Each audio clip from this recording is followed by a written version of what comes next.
on this special anniversary of our 6th year of being an affirming ministry to welcome our special guests.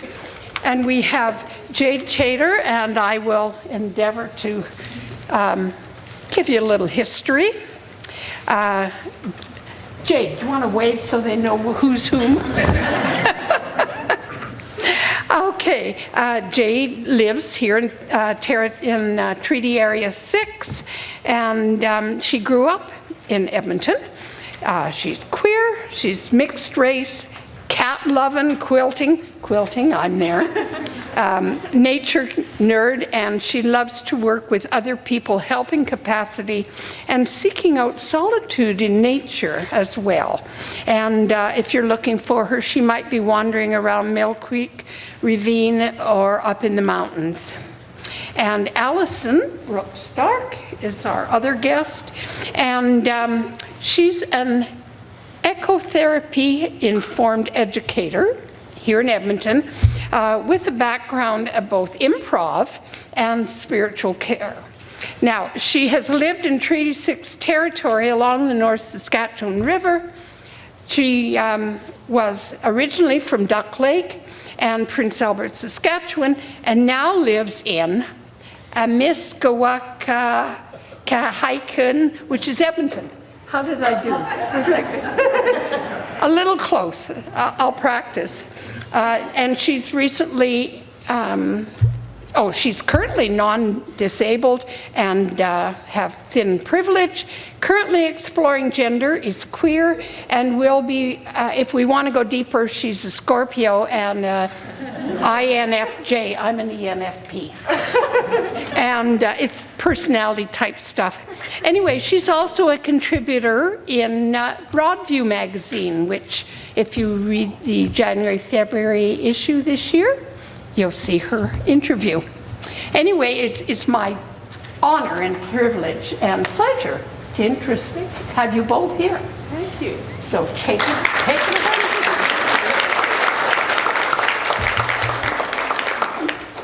Good morning, everyone. We are so happy to be welcomed by you and welcome you into the gathering this morning. As this wonderful introduction was said, my name is Jude. I'm here with my colleague Allison, and we are the new ministry leaders for a program called Emberwood out of Southminster Steinhauer United in Edmonton. So we have been thinking about theology, thinking about spirituality, particularly for queer and trans young adults, especially in nature. So lots of our work is about solitude, is about embracing spirituality and supporting queer and trans young folks. And I hear that's particularly relevant for you all this morning as you celebrate your 6th affirming anniversary. Congratulations. You can be happy about that. That's a great reason to gather like every morning. So this morning, as we welcome each and every one of you to get to know us, we also remind you that you are welcome here exactly as you are.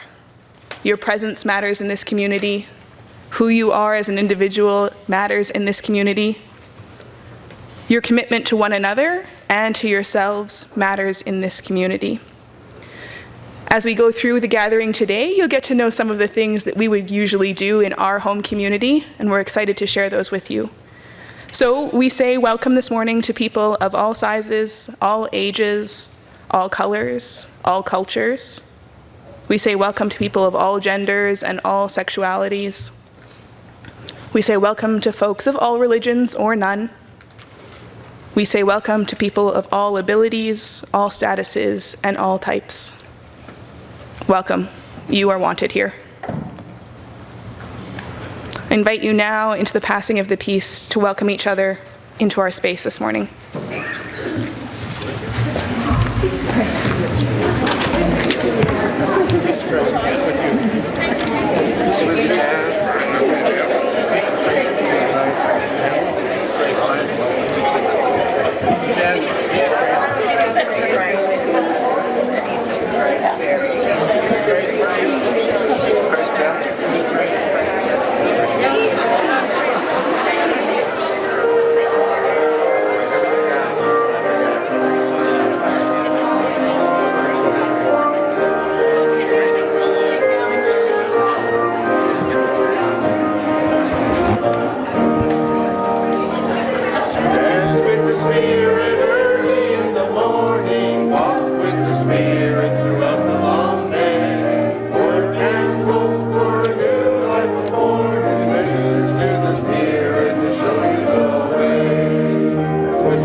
we get going, I would like to acknowledge the beautiful stained glass that Brian Blacklock did.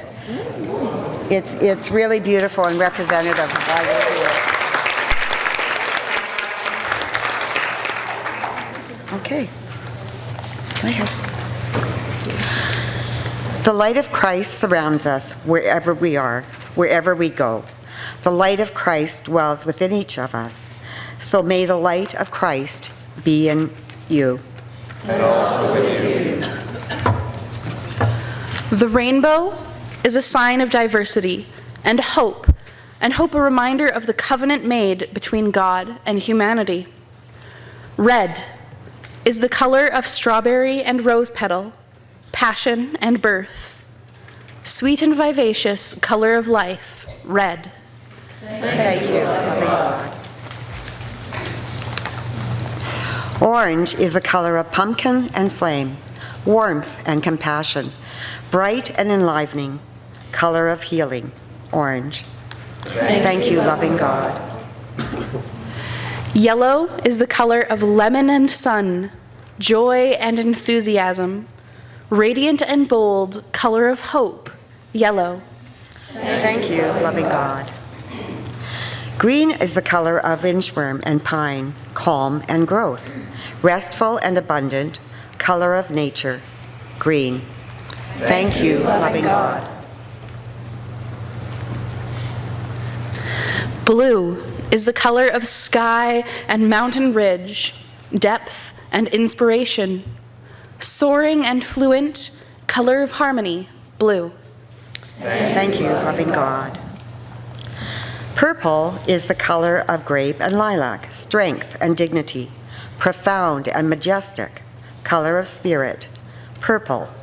Thank you, loving God.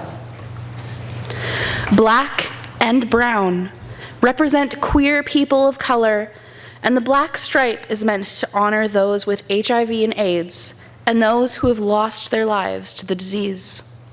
In God's sight, all humanity is a rainbow people. Amen.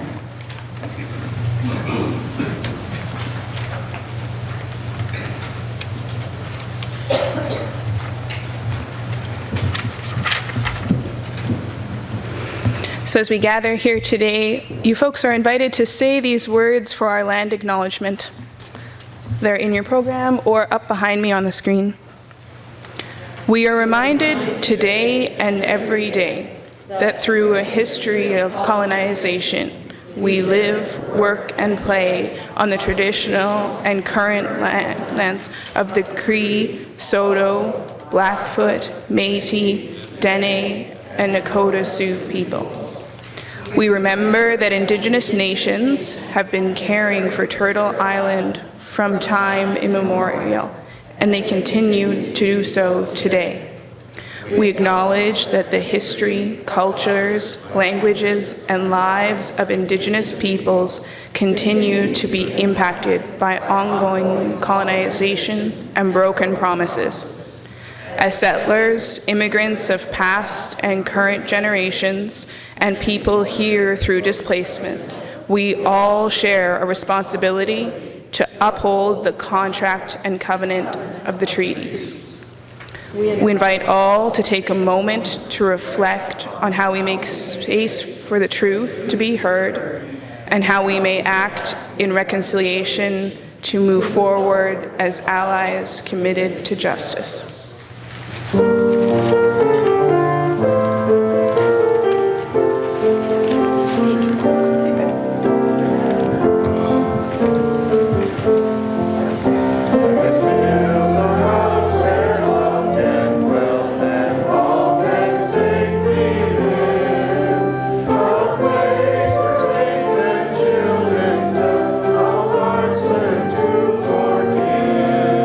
with hopes and dreams and visions.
Thanks for having us.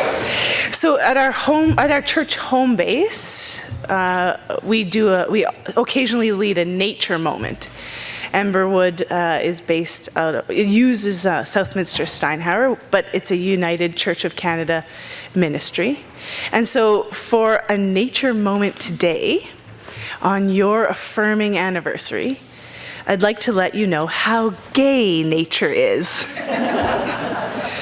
So homosexual behavior, like courting, mating, being partners, or being parents together, is found in swans, dolphins, ducks, penguins, bison, vultures, pigeons, bats, more than 20 species of bats, elephants, giraffes, marmots, lions, monkeys, gorillas, sheep are really gay, hyenas, lizards, tortoises, dragonflies. In fact, scientists thought that the list was getting a little long, so to say it each time, so they just summarize by saying, no species has been found in which homosexual behavior has not been shown to exist, with the exception of species that are asexual. As for gender, monoecious plants have male and female flowers together on the same plant, the same body. They are male and female at once. And these plants, of course, are all over Edmonton because these are birch trees, alders, white spruce, black spruce. And the same gender stuff goes for over 65,000 species of animals that are intersex. So, and there's also animals that can change sex, like clownfish, eels, some other fish species. And the daddy seahorses carry the babies. You may have known this, but maybe you didn't know that they have 2,000 babies at a time. and here's one for bisexual folks out there. So bisexual flowers, having both stamens and carpels, are known as perfect flowers. So you can take a big breath about however and whoever you are. Your body, your gender, your sexuality, your way of being is also found all throughout nature. And you are nature too. So there, it's all good. Thanks.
Okay, this is the time for audience participation.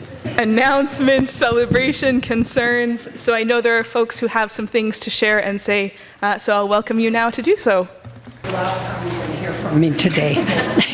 But I don't want you to miss out. Tomorrow is the movie Dawn, her dad, and the tractor. This is in celebration, continuing our celebration of an affirming ministry.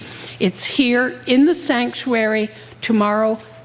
Doors open 6:30. The show is at 7, and it's about an hour and 35 minutes long. There will be popcorn supplied. If you would like a beverage, bring your own and make sure it's in non-spilling top. So hope to see you tomorrow. Thanks.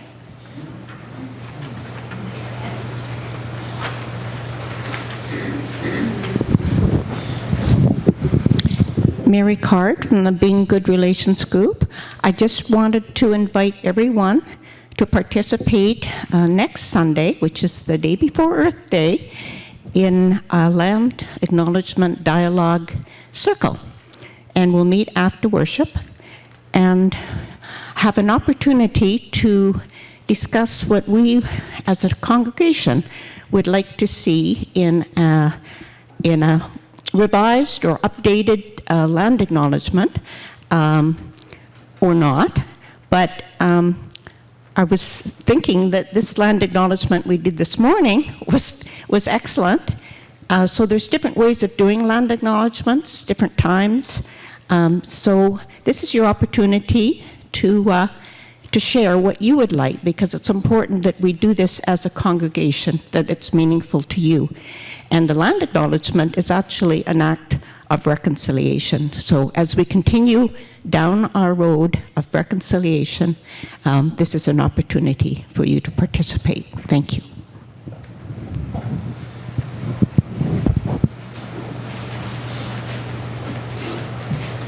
Hi, Bruce West. I'm one of your regional representatives and also a commissioner to the General Council, 44th General Council. And I think it's timely for me to follow Mary, because I want to provide an update on Remit 1, establishing an autonomous national Indigenous organization.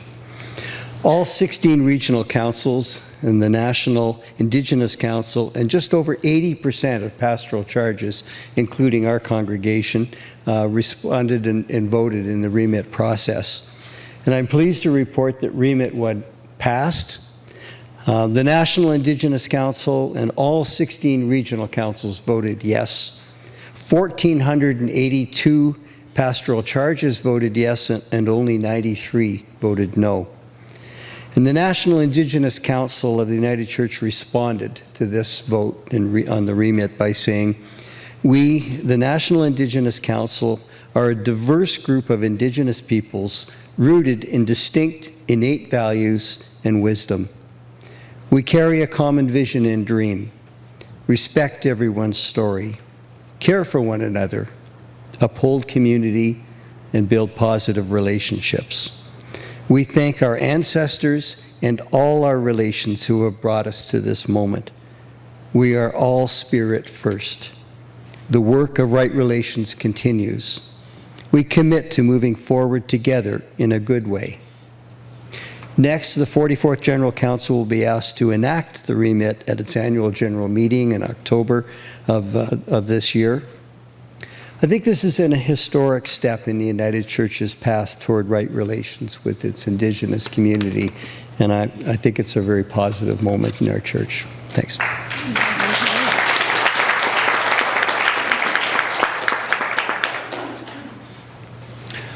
Good morning. My name is Bruce Pinkson. I got a little announcement on behalf of the seniors group. But before I do that, I just want everyone to know that someone a whole lot more gifted at talking and speaking was supposed to do this, but at the last minute she said, "No, here, you do it." So anyway, on May the 10th, which is a Friday, we're getting together and we're going down to Bruce for a steak night dinner type of thing that we did last year, and apparently it's been really successful. Those who are wishing to carpool need to be here at the church at around 3:20. And Bonnie is taking care of the carpooling. Bonnie is part of this as well.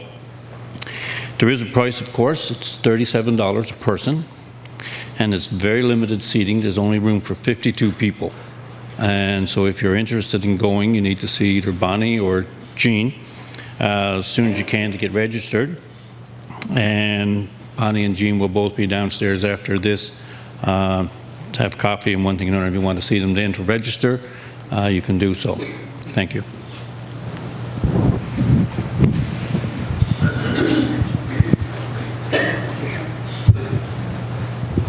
Good morning, I'm Ruth Warbitz with Home and Hospital, and I am bringing you a date to put on your calendar. It will soon be the month of May, and that means it's tea time. So this year, our tea has been set for Wednesday, May the 8th. So I guess we have two things in the same week here. One thing that we will need is RSVPs, and Jan, if you want to just give a wave, Jan, she will take those RSVPs.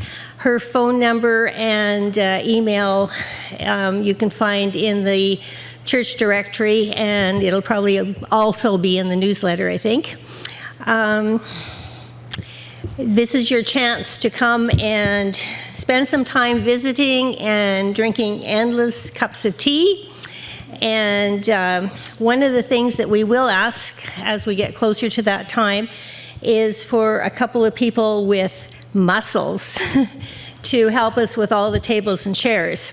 It's a Wednesday, and that's the day that yoga is downstairs until 11:30. So we have a relatively short time to turn the place from a yoga room into a tea room.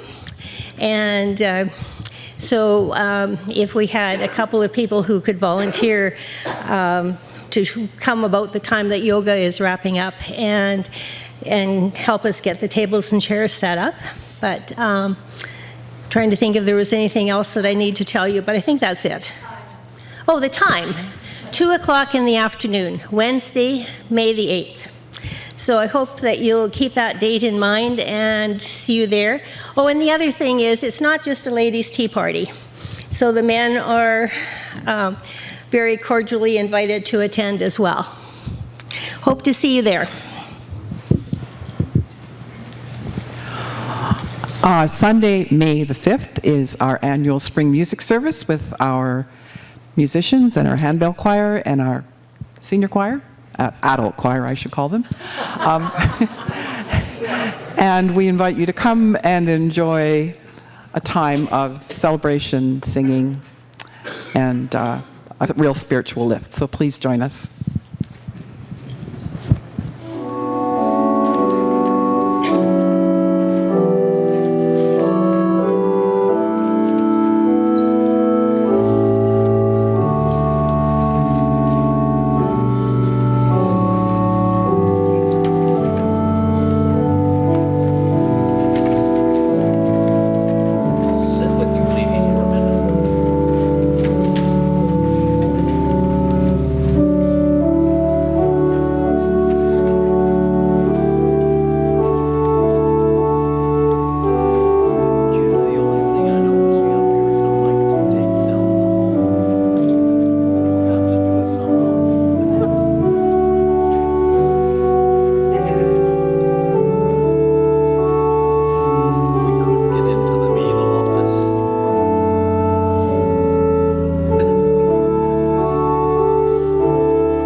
Good morning.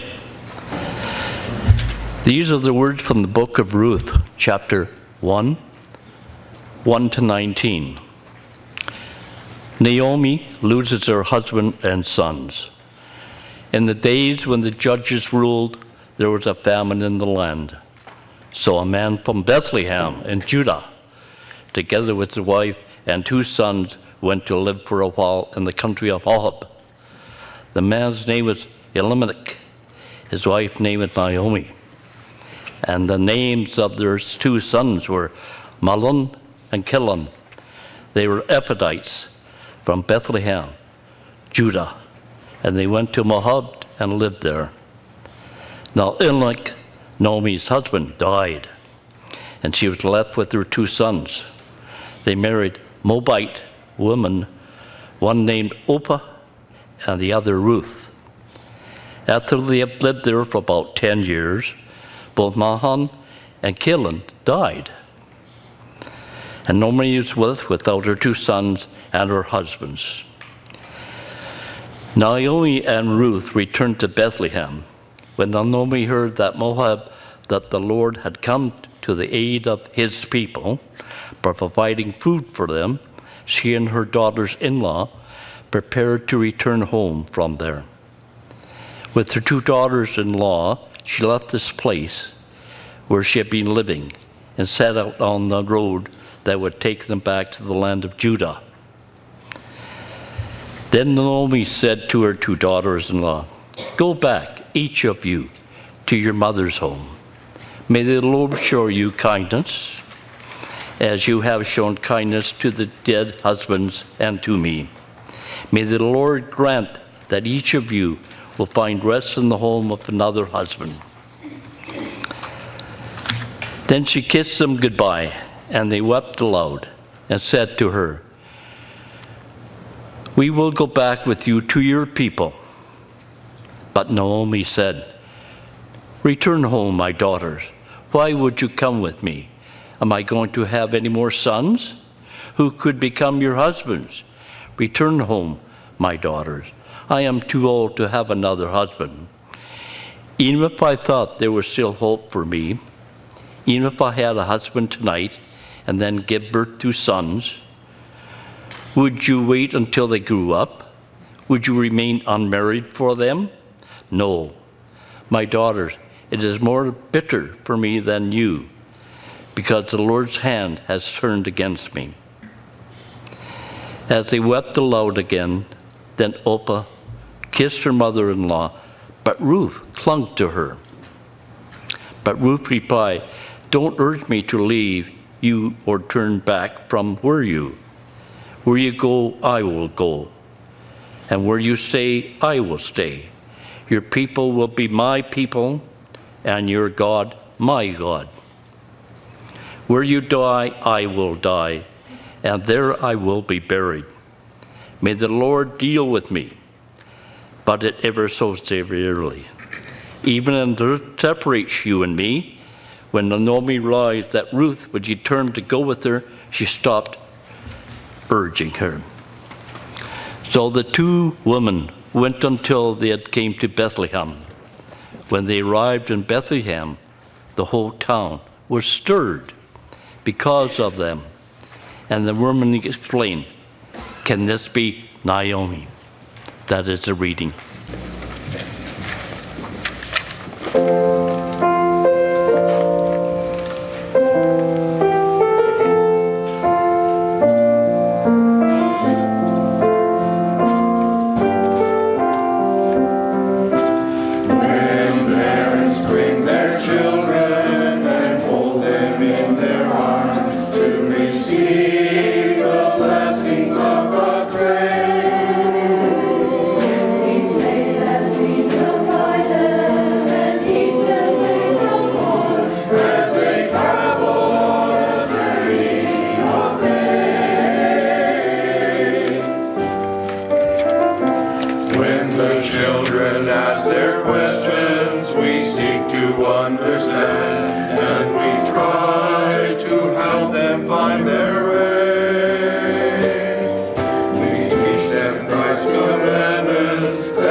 We are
Ruth's declaration of love to Naomi is clearly the most romantic verse in the Bible. Well, there's all of Song of Songs, but something is really lost in translation culturally when the juicy compliments are things like, "Your teeth are like a flock of sheep just shorn," and "Your waist is like a mound of wheat." No, Song of Songs is not for me. Listen to Ruth again, to Naomi, from another translation. "Where you go, I will go. Where you lodge, I will lodge. Your people will be my people, and your God, my God. Where you die, I'll die there too, and I will be buried there beside you. I swear, may Yahweh be my witness and judge, that not even death will keep us apart." These verses that you've heard at countless weddings is from a woman to another woman. Were Ruth and Naomi gay? In my theological studies, I found certainly many scholars argue yes, but of course that's not in the text. It's not in an ancient Hebrew worldview. The word homosexual was never in any books of the Bible. It was added erroneously. It was a mistake. Homosexual was added in 1949. It was a mistranslation. And as a side note, it was a closeted United Church minister, David Fearon, who at age 21 caught this mistranslation and helped get it corrected. So the word homosexual is not in the NSV or your NRSV today. Because for the ancient authors, there just wasn't a word for it. Homosexuality wasn't a concept in their world.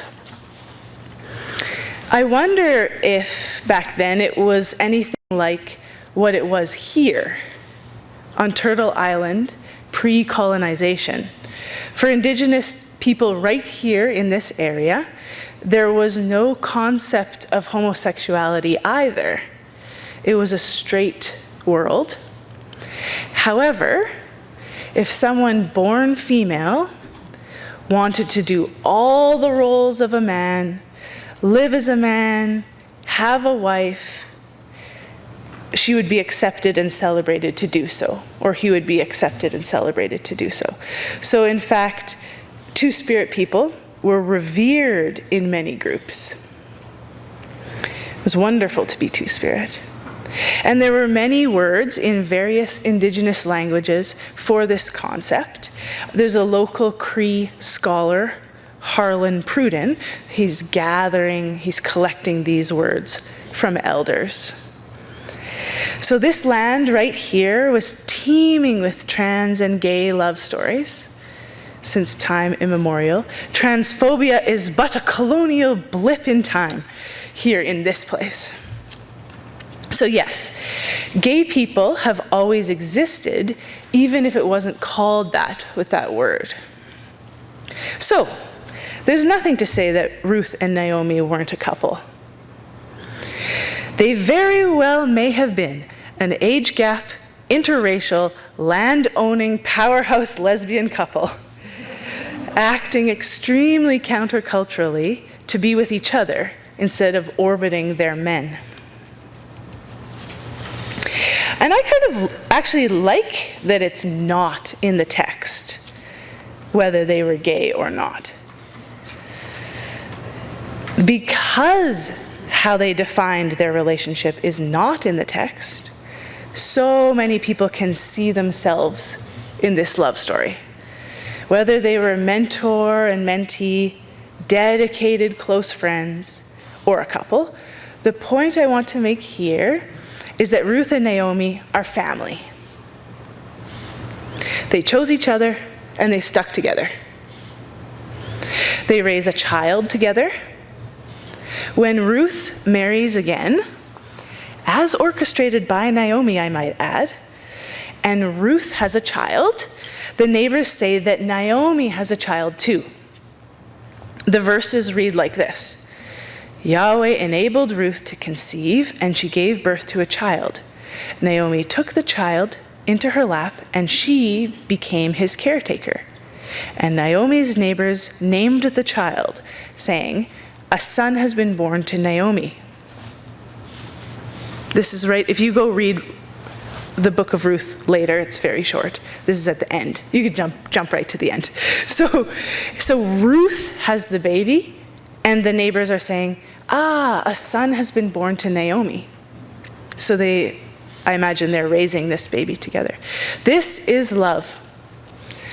This is family. This is queer love and queer family. And I'm using queer here as a reclaimed term that has a positive meaning. And here I don't mean queer as like a catch-all for the 2S LGBTQ plus community. I mean queer as a turning away from cultural norms, a reimagining of new and beautiful ways to be, as in Ruth and Naomi were queering the concept of family. They were expanding the definition of family. And we could too. We could expand how we think of family. Aunts are raising kids, they're parenting, grandparents can live in multi-generational households, friends parent, daycare workers could be considered allo parents too. They do tons of parenting. Adults without children are a family. And straight people get away with redefining family all the time. Blended families, single-parent families, step-parents, step-grandparents galore, and chosen family. Your spouse is someone you chose, after all. But as soon as 2S LGBTQIA plus folks, as soon as they do something fun with family, everyone gets nervous. There are lots of polyamorous families in town. Poly folks practice consensual non-monogamy, having more than one romantic relationship at a time. But they're really living in the shadows, little understanding, and with third or fourth parents having few or no rights. There are very few places poly people can be open, publicly having multiple partners. So my friend, our midwife, my friend's family has 2 moms, 1 dad, 3 kids. One mom uses they, them pronouns. Their dad is black, he has a disability. Their other mom lives in another house with a roommate and has a boyfriend. So this is nothing new in the queer community. But my friend hides these beautiful things about their family at their kids' school. Would they have to hide here at Sherwood Park United? Could they walk into this church just as they are? Along with trans identities, transgender identities, it seems to me family is the next frontier for queer inclusion. Your affirming commitment is something to celebrate today, and it is also a summons. Jesus found the people on the margins and brought them in. But we don't have a leper colony just outside of town. The tax collector, the Samaritan, we're not too worried about them anymore. Who are today's scapegoats? Who would Jesus be bringing in? Which identities are being used today as a fear-mongering tactic into getting people out to vote? Lately, here today, it's transgender people, and most egregiously, trans children. Trans kids who are just trying to go to the bathroom without getting bothered, and to use the name that they want, are being made into a political issue. And polyamorous families are flying under the radar right now, but that's because they have to keep quiet about who they are. These are some of the people on the edges today. Can we draw the circle wider still to celebrate different ways of doing family? Ruth and Naomi built the family they wanted. It reads like their kid had 2 moms, or perhaps 2 moms and a dad. And who are you in the Ruth and Naomi story? Naomi, an older mentor who knows how the world works and is thus able to bend the rules. Ruth, an immigrant, a brave traveler, someone willing to leave all they know and understand behind for new ways? Or are you the other daughter-in-law who doesn't dare, who returns safely home to the old ways? Are you like the neighbors who are so close to this radical family that they name the baby, who can see beyond cultural norms to know that Ruth's baby is Naomi's baby too, and can delight in and celebrate that? Who do you wish to emulate? And what would be some steps into living into that?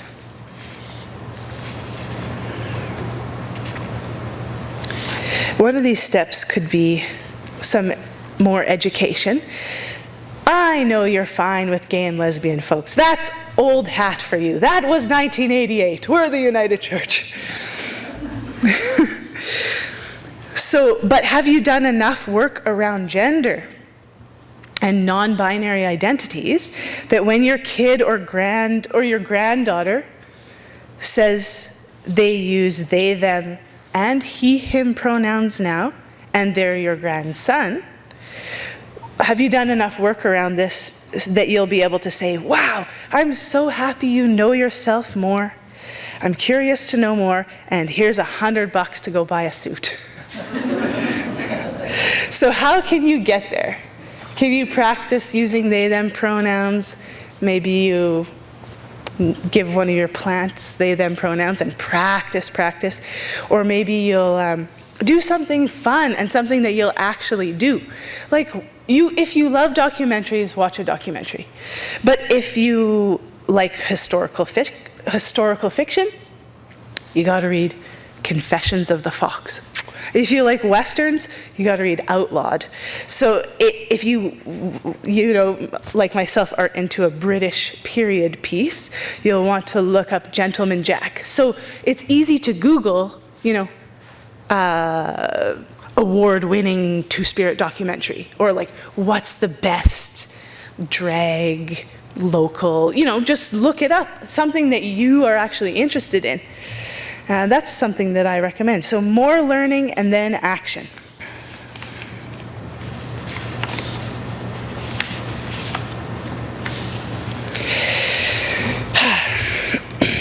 So, trans people are in our family. Choose this. All families are welcome here. Choose this. Ruth and Naomi loved each other. That's what they chose. Your people will be my people. Thanks.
is one.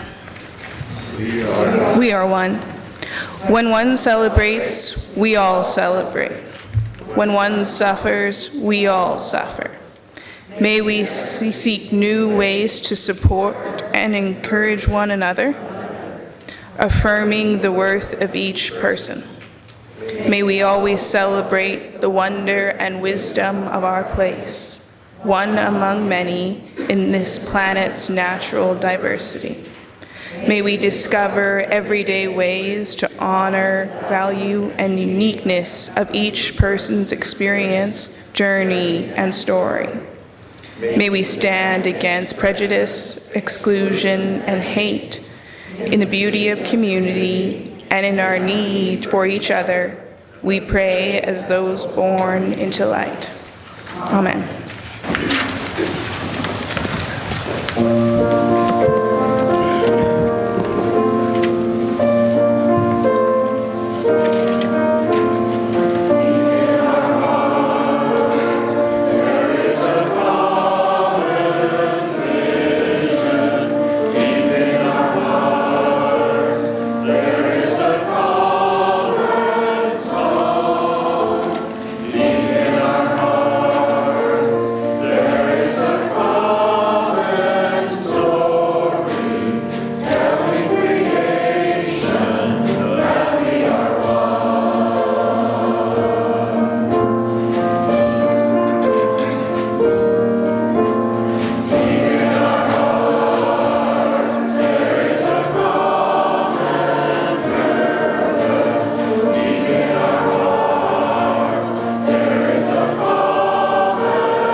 And so as we go today back into community, back into our families, we choose more love, we choose more joy, we choose more of each other and more of this commitment.